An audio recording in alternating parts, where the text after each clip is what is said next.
The year was 1772, and the vast wilderness of Cass County, Missouri, stretched as far as the eye could see.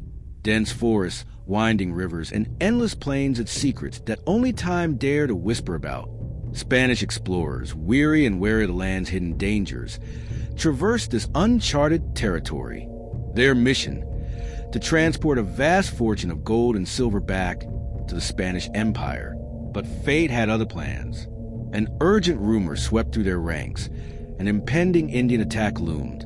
Panic set in. The Spaniards, fearing for their lives and the priceless treasure, made a drastic decision to bury their riches before retreating. The gold, 15 loads, each weighing approximately 130 pounds, and 1,000 bars of silver, averaging 20 pounds each, were hastily concealed. The chosen site lay a few miles west of Harrisonville, Missouri. The precise location remained vague. A sketch of mental coordinates passed down in whispers.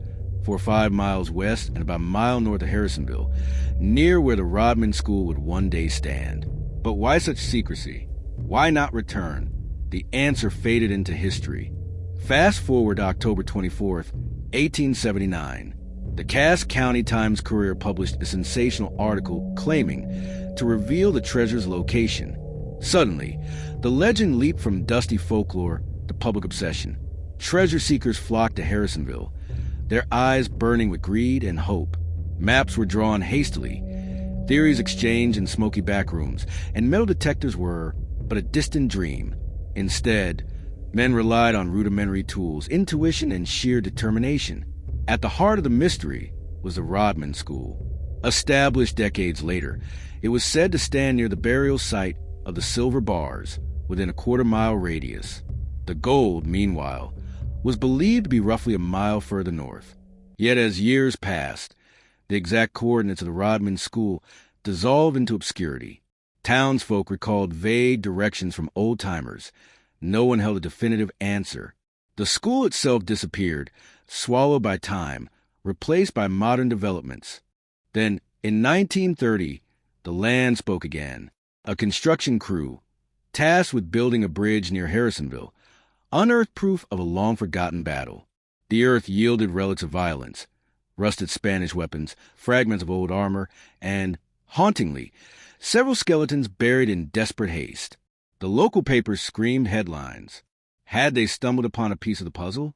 The discovery confirmed the presence of Spaniards and Indians in fierce conflict. But what of the treasure? Historians and amateur sleuths scoured the area, tracing back the footsteps of history.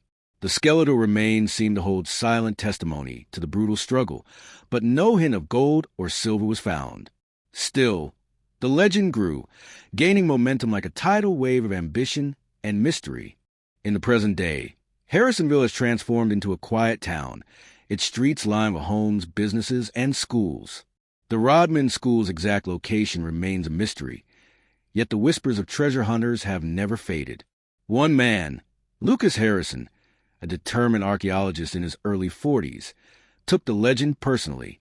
Lucas grew up hearing tales of the hidden Spanish treasure, passed down through generations of Cass County folklore. His eyes, sharp and full of resolve, scanned ancient maps, newspaper archives, and government land records. Armed with technology unknown to the 19th century treasure seekers, ground-penetrating radar, metal detectors, and sophisticated GPS, Lucas assembled a team: Emily Carter, a skilled cartographer, and Ben Marshall, a pragmatic field historian. They arrived at the supposed coordinates of the Rodman School during the fall of 2024. The air was brisk, tinged with the scent of earth and history. Their footsteps broke the silence of the overgrown field, each step heavier than the last, carrying the weight of hope and dread.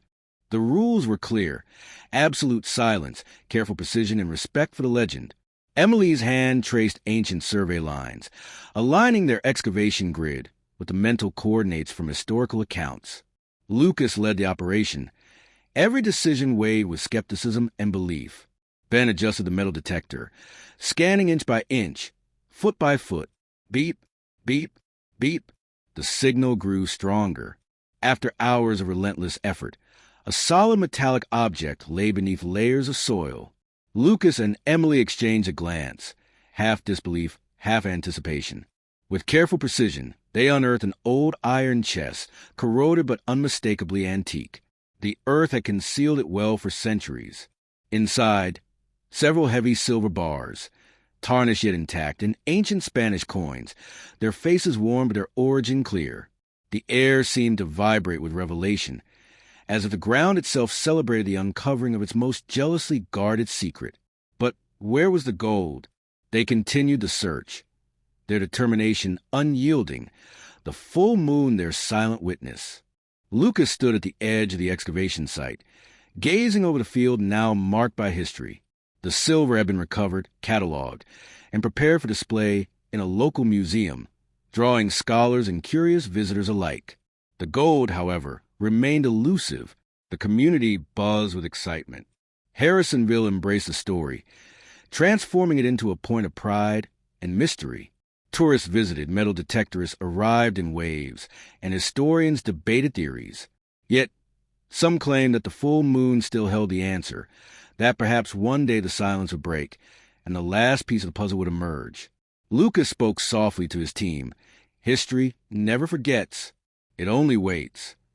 The earth kept its final secret, because in Cass County, some treasures are not meant to be found. They are meant to live forever in legend.